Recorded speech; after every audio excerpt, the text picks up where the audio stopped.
I come from a land down under, and where we play Aussie rules. Rugby is the domain of England, but also New South Wales. I'm from Victoria, Australia. Yes, I am an accountant. That's my first apology this morning. Okay. And do we have any accountants in the audience? What a stupid question to ask. Let me just put my 3 iPhones on the lectern, make sure they're all turned off, except for this one. This will be the timer, so then I make sure I don't go over time and get tackled by our rugby guy in front. Anson made some really great comments to start with, and I want to dovetail. I want to move on from some of the points that Anson has made. Number 1, Anson talked about the challenges for sources. I want to talk about the challenges of the people you're sourcing from. Okay? And it's a different perspective than what we're used to, and that's probably one way that makes my study unique. Also, China is the next China. Okay, let's accept that. Let's find out more how we can enrich ourselves in working with China. But at the same time, part of the message of my study, can we at the same time enrich Chinese suppliers and help move up the value chain, which is part of their 5-year plan. Okay.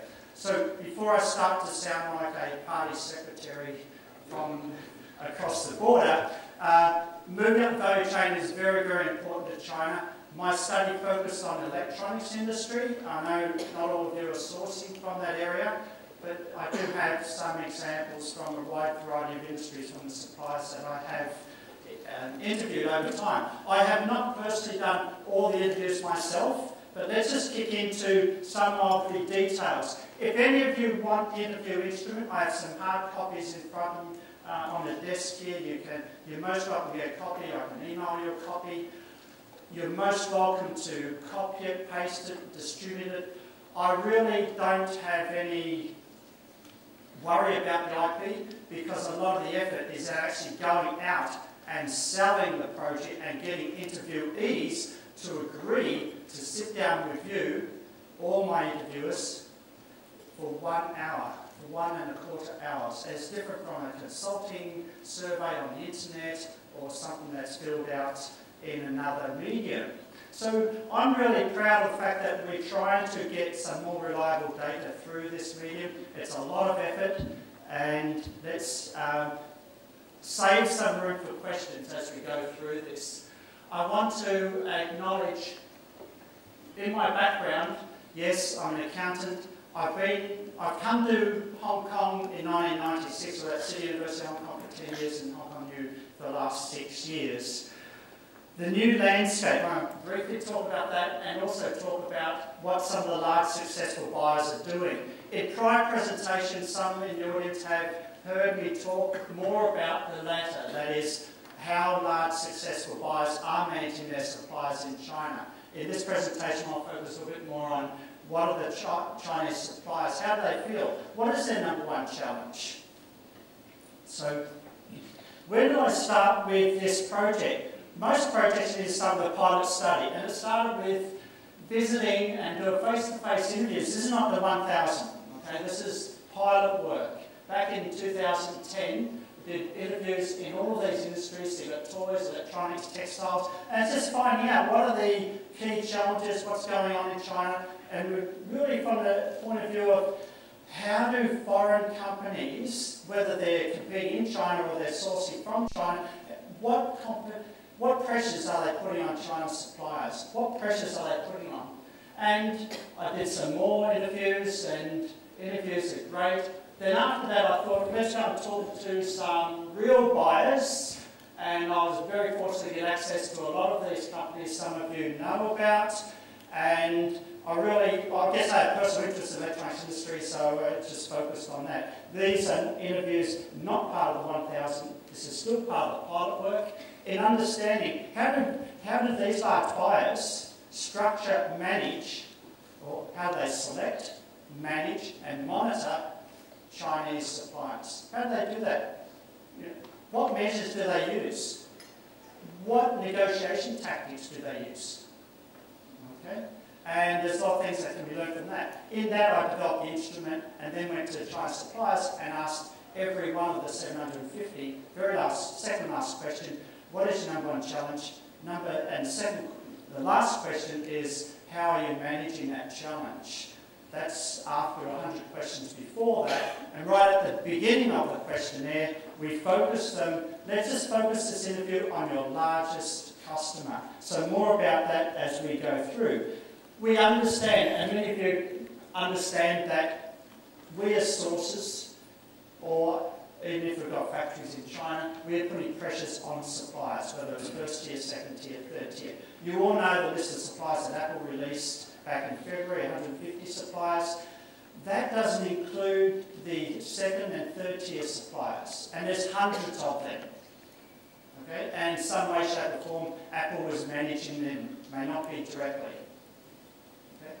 How do I know? Because I spoke to some of these second and third tier suppliers who are actually supplying to Apple. Okay? So there's a lot of things I'm learning through these interviews that you don't read in the press. Here's my general theme. Okay? We understand if we put pressure on suppliers to manage down costs, and we understand cost pressure is prevalent in all countries, not just in China. Costs are going up in China, but costs are going up in other countries too. But we understand that suppliers may copy, outsource, cheaper labour. But what about process improvement? One of the messages in my talk this morning is if you as a sourcer, as a buyer, can work with the suppliers to help their processes as well as purchase from them, then that may be an extra dimension which you can negotiate in terms of a long-term relationship. If you can help Chinese suppliers improve their productivity, maybe they're not under pressure to go out and outsource without telling you, or to go out and get cheaper materials without telling you, or to copy without telling you. Okay? So that's part of the message I want to talk about. So in a nutshell, this is the blueprint for my China Supplier 1000 study. First, talk to industry, draft an instrument, and then go and talk to industry again and get feedback and go out and do more interviews. And I'm really appreciative of the other chambers and the French chamber today. Thank you very much. We've got some other chambers that I have spoken to in the last 12 months. Let me skip over this slide before I get carried off the stage. So I did interview electronic component suppliers. We visited over 25 trade expos, 750 one-hour interviews on average. I've had a team of over 20 interviewers that I have to train. It does take time to train them. Most of the interviews in Putonghua, I've conducted over 30, 40 interviews myself in English, where the interviewee can speak English. Most of the hundreds of other interviews, I'm sitting next to the interviewer. For all of the interviewers, I have personally introduced the interviewer to make sure that there's credibility in this project and their response. For all of the interviews, we follow up 1 to 2 months after to double check on some of their responses. The different locations, mostly from the China Eastern Sea. Okay, so I've been asked by the Chamber to talk about the new landscape. And the new landscape is, okay, geographically speaking, maybe it's still the old landscape, but from a perspective, it's a new landscape. It's the China supplier perspective. And so I've got lots of interesting things to talk about from the China supplier perspective. Let's go back 12 months. Let's go back 12 months. What you have here is a pie chart of the second last question we asked. What is your number one challenge? Oh, surprise, surprise. Cost control. Anson mentioned that earlier. That's a challenge for sources. Okay? Suppliers are feeling that challenge too. What's interesting is that a lot of these suppliers, in terms of long-term issues like going international, technology innovation, brand building, paradigm shift, these things are not dominating their challenge.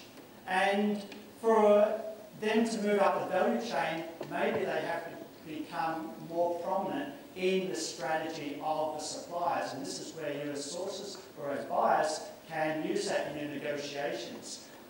especially if suppliers are looking to develop their brand, you can talk about that in your negotiations, how you can help them. Maybe they become your competitor one day.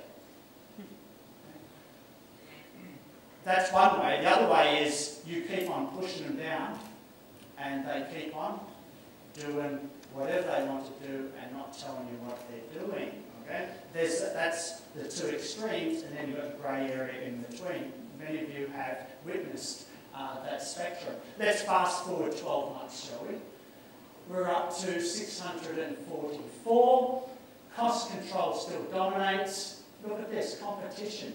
Competition. Where was it 12 months earlier with my 166? Over here, 7%. Now, nearly 13%. What do we mean by competition from a China supplier perspective? That means more suppliers are competing. Is that good for you or bad for you? That's good for you. Competition is good for you as the buyer.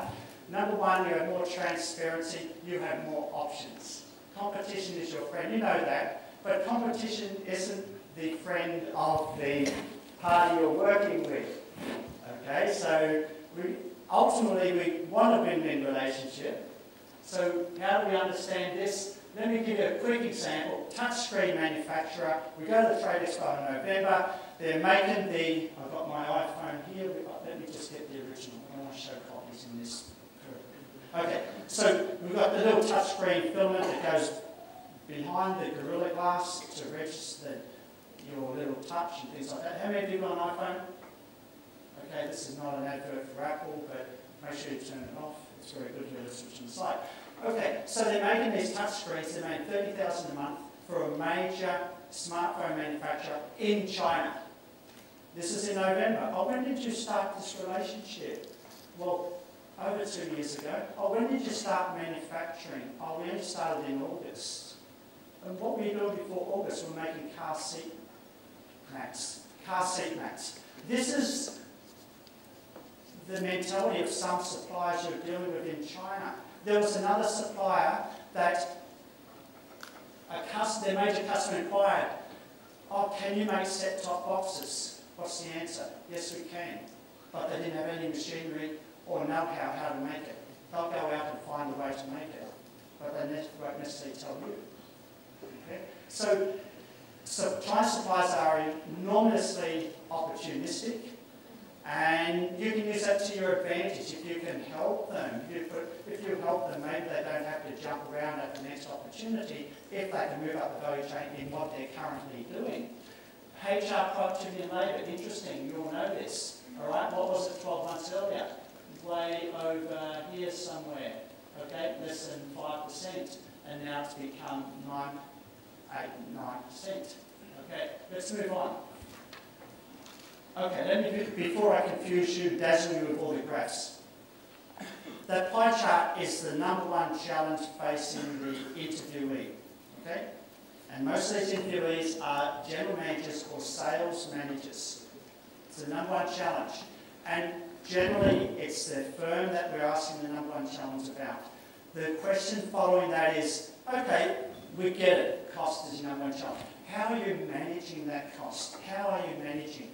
Well, of that percentage, 183, of that 30%, we have only 15% automating. 15% see automation as a way to manage the cost challenge. Okay? 9%, oh, let's go out and take more quotations.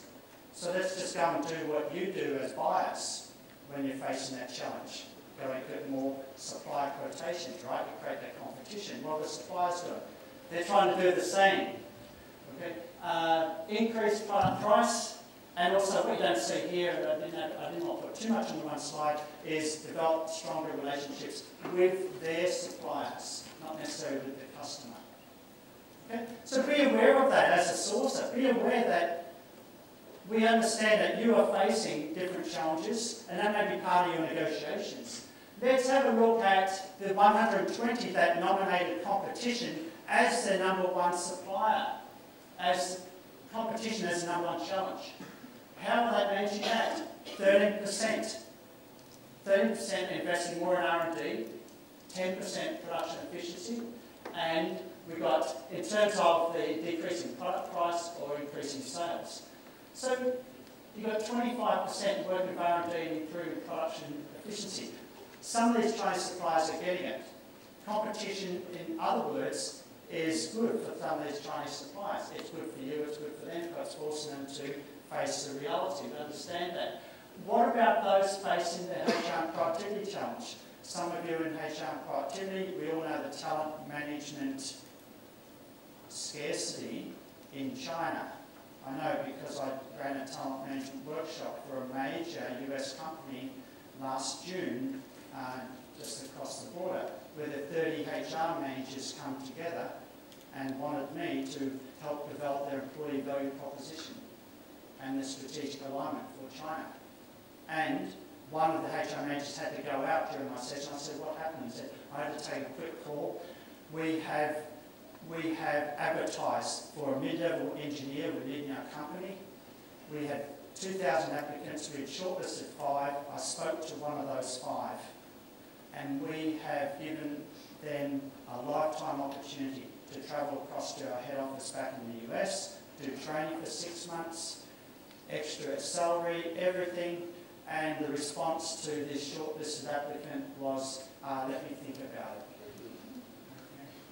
And so I understand talent management is a tricky thing for those in that area. Okay, I want to help you understand supply so you can be a more effective buyer. Here are some of the factories. I did visit some factories, by the way. Okay, so I know what a China factory looks like. Okay, so here are some of the factories that I have been to with my interview team. Of course, you have factories like that, and of course you have factories like that. A lot of they're in different. You've got the connectors, components, and things like that. And here you've got an optical switch factory. All right. So what about regional locational differences? Remember, part of the theme today is a new landscape. Is there any geography in that? I said not really. We've got to focus on the China supply perspective. But let's have a look at the challenges across the regions. Are the Chinese suppliers who are in the eastern seaboard, do they face different challenges from those inland? So let's have a look. We know, Anson, thank you, you have already put up the slide about the minimum wages around China.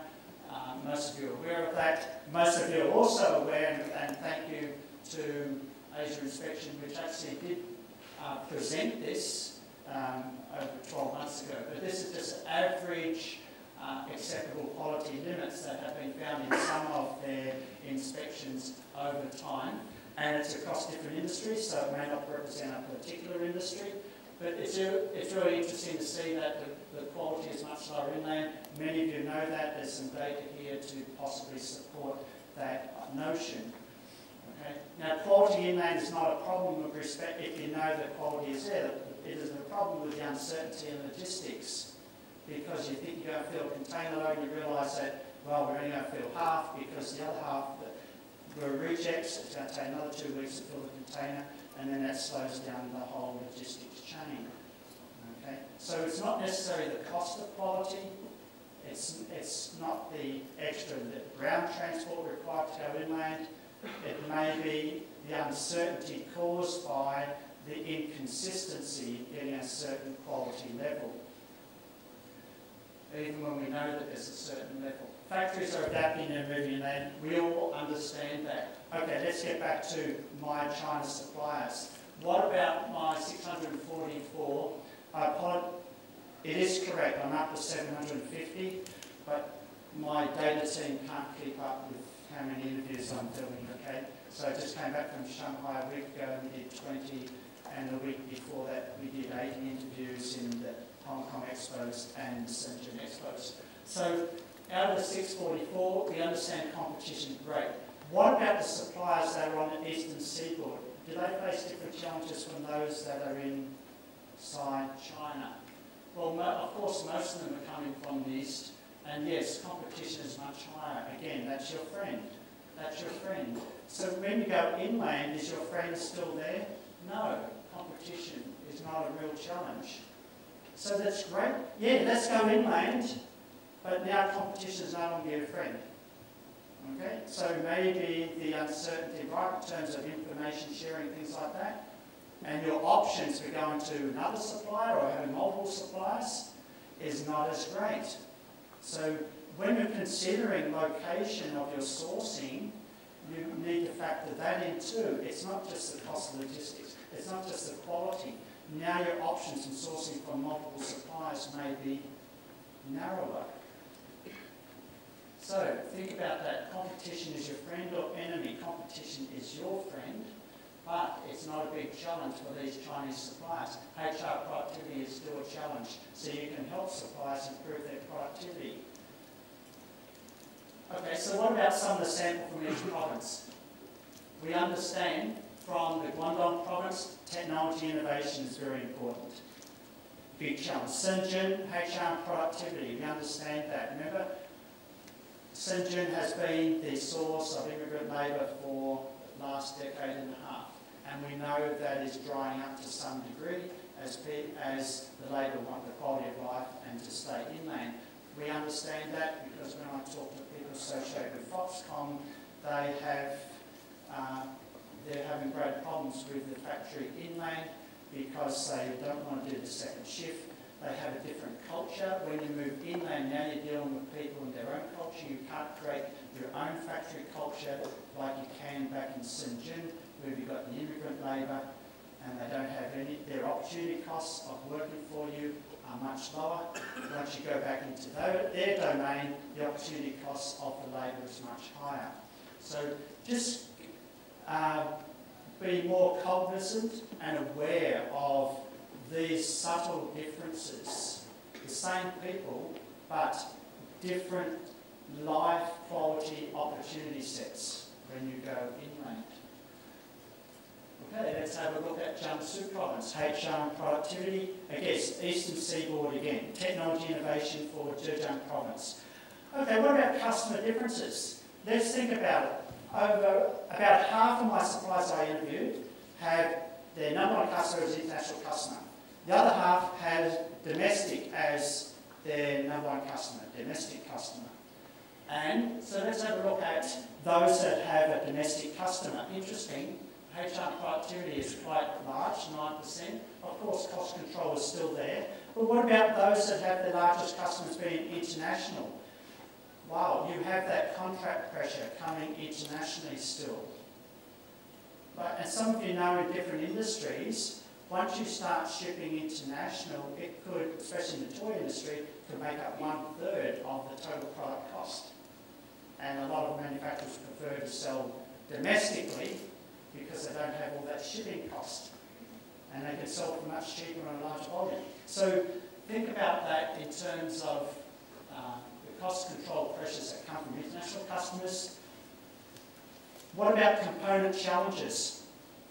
I won't go through all the components. Remember, I had about 11 different components, supplier groups that I interviewed. So you've got LEDs, switches, connectors, ICs, PCBs, environment, sustainability, that was mentioned. So let me pick on the PCB, which is probably the dirtiest part of the electronics value chain. Why? Because there's lots of chemicals in the process, and also you have huge costs of ownership with respect to waste disposal. And so Hong Kong's a port for receiving a lot of used PCBs from the Pacific. Brussels is a port for receiving a lot of PCBs from the Europe side. And China will not receive it back into its mainland. So let's just pick on PCBs for a moment. We talked to one PCB manufacturer in terms of cost control. How do you manage it? We understand your costs. You know, it's a common theme. They're shifting from camera PCBs, little FPCB, little flexible PCB that goes behind the light source in your camera, to strip PCBs that support LED lighting. Now that's a big growth industry in China. I was in 10 days ago in Shanghai, less than 10 days ago, talking to an LED manufacturer that's selling to major lighting companies around the world. They're making 50 to 60% gross margin on their sales, international sales. Okay? That is amazing. On average, these PCB manufacturers are making 5, 10%, and some of the really good ones are making 15, 20%. But that's only when they're working with multi-layer PCBs. Okay? Multi-layer, I'm talking about 4-layer for your average phone that you have, and even more for more complex equipment. But domestically, the market for PCBs has been single layer, not much more than 4 layer, but now that's growing. There's greater demand for multi-layer, so the PCB industry feel there's a ray of sunshine, domestically, not necessarily internationally. Suppliers are shifting strategies, like I just said. They're getting increasing orders of multi-layer. Okay, that's just a little snippet of PCB. I'm not going to go through all of the component suppliers that I interviewed. Passive components, competition is very big. Battery and power, all of you have got a battery of some sort. This is a really key industry. I don't know if any of you are sourcing batteries. Quality improvement, that is a big issue. Suppliers care about that too. It's probably the only, out of all of the range of component suppliers I talk to, the battery suppliers have a greater sense and attention to quality improvement as their #1 challenge. Which is good, right? Because battery is a very dangerous item. And there's a strict standards environment, both in safety, USA, Australia, Europe, and many places around the world. So we understand that. Suppliers get that too. Okay, so that's a good thing. What about IC? Technology innovation. So design companies, switches, I thought I'd throw that in. Just want to see cost control is dominating in some of these areas. So what about the new landscape? We have large successful buyers. What are the large successful buyers doing in talking to these Chinese, and talking to these large buyers? All of them have risks. They have hold-up problems. They have performance measurement systems. They have total cost of ownership. They care about that. They do a lot of monitoring and forecasts. And when you talk to these large cell phone manufacturers, you ask them, what is your #1 challenge? And the global operations manager said to me, he said, Neale, you know what our #1 challenge is getting the forecasts right. Getting the forecasts right. And because you know, late in 2010, HTC introduced a new Evo phone to USA, and suddenly they got millions of more orders than what they expected. So they had to go, there wasn't pre-planned, to go to Sony as a second source for the touchscreen module, because Samsung didn't have enough capacity for what HTC needed. Okay? So what was the problem there? That they didn't have 2 suppliers? No, the problem was they got the forecast wrong. So think about the whole supply chain. When you are factoring the risks of your sourcing, are your forecasts correct? How well do you know that your market forecasts? How much promises are you making to your suppliers? Or, in other words, are you lying to your suppliers? Like when I talk to the suppliers, we ask them 2 questions. So tell us about tell us the ratio between what is promised to you that will be ordered and what is actually ordered. You know what the average percentage is? Between 50 and 75%. Okay? So think about the mindset of the supplier that is constantly getting that signal from buyers. Okay? So this is the perspective I want you to just make you more aware of. And that's one way that you can improve your relationship with suppliers. Just try to be more focused and accurate with your forecast, with your orders. Okay? Actually order what you promised to order. That could go a long way in developing a relationship or making it even stronger. So I talked about the forecast challenge. What do these buyers also have? They have many suppliers. Why? Because they want flexibility. Now you all know, how many of you know what this is? This is not an X-ray machine. This is the inside of, actually I've got 3 phones here. This is the inside of this is the Chinese iPhone. Okay, this is your copy. So I've got 3 phones here, right?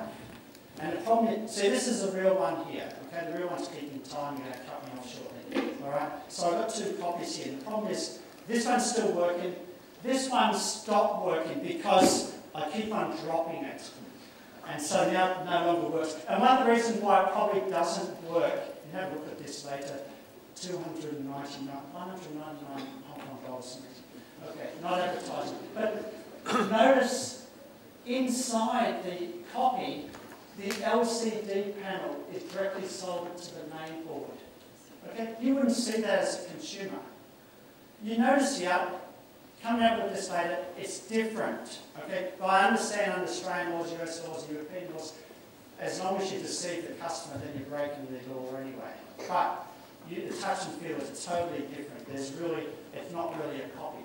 The big market for these is India, Africa, and China. And we're talking about 300, 400 million market today for these type of phones. That's monitoring their suppliers. So I want to skip over to speed up and give more time for questions. We understand that these major phone manufacturers, USB manufacturers, internet hubs, that's all represented here, they're focusing on technology as the #1 criterion for selecting their suppliers. We understand that, we get that. What do they say? We are a technology integration company. When we look to select suppliers, we're looking for the technological capability of the supplier to follow our product roadmap. All right? And so the consideration when we do order decisions, this is after they become approved supplier. Now technology is only one for one of them, but not as important for the others. What's my point here?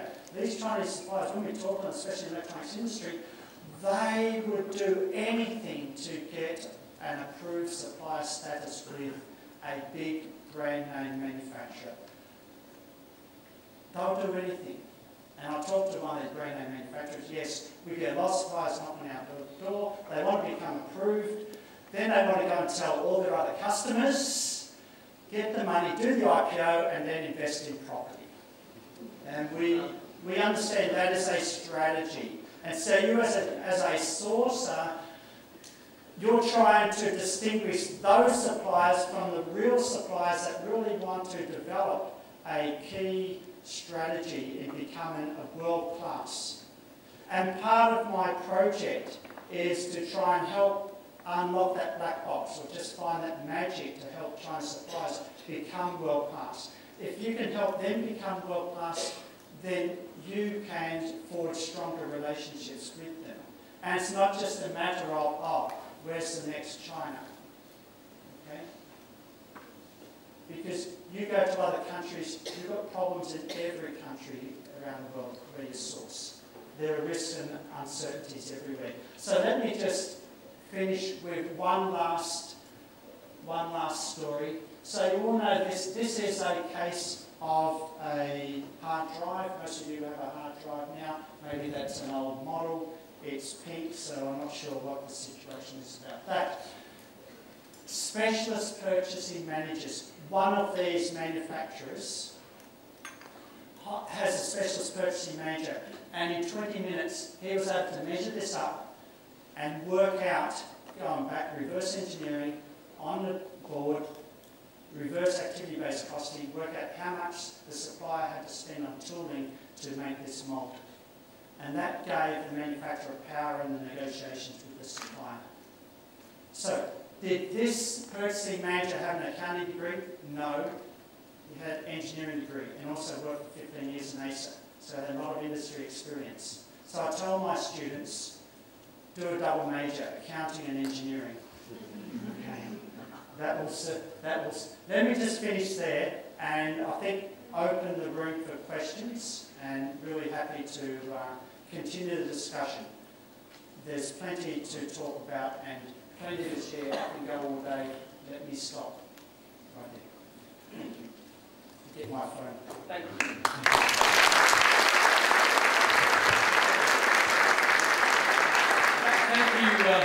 Thanks, Neale. You are not a boring accountant. You're a very interesting accountant.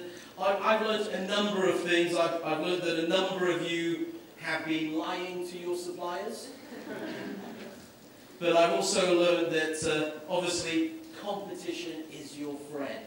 Have we got any comments or any questions for Neale?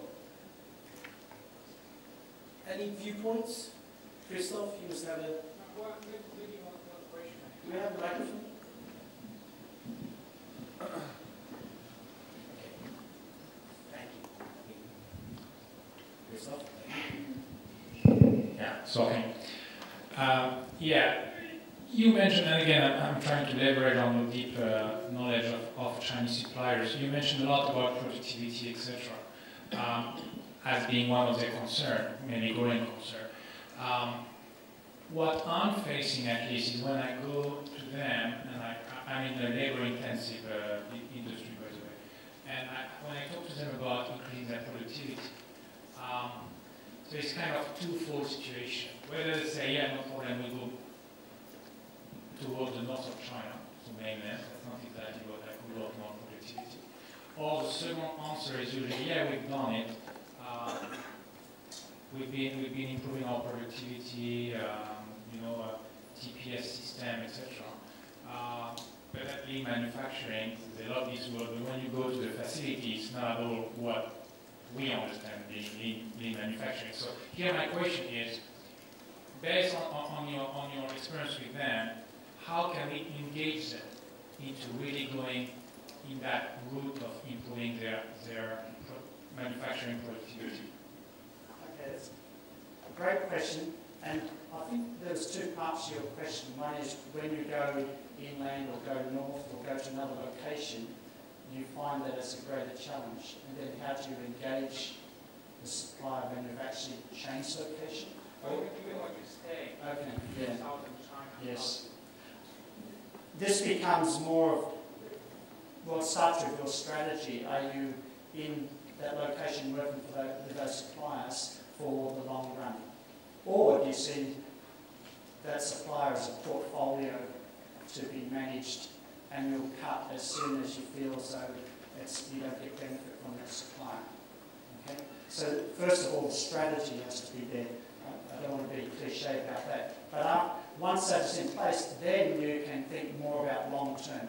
Because any working with a supplier, and I know other people have actually gone in with buyers to the supplier to help them improve their factory, help them improve their operations. So I'm not an expert on all the industries, but definitely I know in the electronics industry there was a lot of scope for improvement still. Okay? And a lot of their suppliers, they find that, and maybe many more things are modularized in the electronics industry because there's much more naturally automated items and you can bring them in and actually do it. Getting back to your point, number one, strategy. Number two, it takes a longer time, a much longer time. That's a big decision to make, to work with a supplier. So you have to be much more assured that the supplier is there for the long term. I think I 60% answered your question. Maybe someone else can help too. Neale, I think one of the key messages I heard from your slides is that a lot of some great insights from a supplier perspective. But it certainly seems that a lot of those suppliers are moving up that value chain. So where does it leave those kind of low-cost suppliers? Well, that's an endless run because there's other people coming in the value chain. When I say that suppliers wanting to move up the value chain, a lot of them are moving up in an opportunistic fashion when opportunities come. When the big customer order comes, and like the supplier where the order comes for TV set-top boxes, they've never ever made anything like that in their life. They just say, yes, we'll do that. Okay? It came from a customer that they already had. And the customer said, oh, can you also do this for us? Sure, no problem. And then they go run around and tell the customer. So moving up value chain is very opportunistic for them. And what I have experienced is, and it's a matter of, when I talk to suppliers and they ask you, how do we work better with buyers? I said, look, just be honest about what your capabilities are and spend more time in communicating what your strategy is.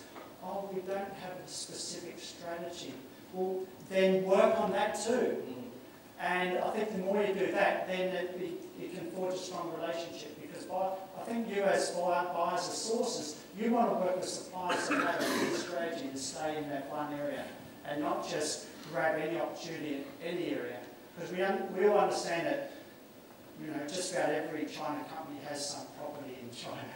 but they're not in the property business. But ultimately they are, because they see that as a long, secure investment. Sure. And in your research, did you also talk to those suppliers about their thoughts around this thinking around China for China in the domestic market? Are they buoyant about that, confident about their own domestic marketplace? Yeah, that's a good question. Are suppliers themselves moving, not voluntarily? Like there's one PCB manufacturer just across the border in Shenzhen. In the expo they had a beautiful picture of the factory, and I just commented, wow, your factory looks so nice and clean, and you could put it on an international brand advertising and everything. He said, yeah, it's a shame, we have to move next month. I said, why? Oh, the government has rezoned the land. We're considered dirty, we've got to move into another area.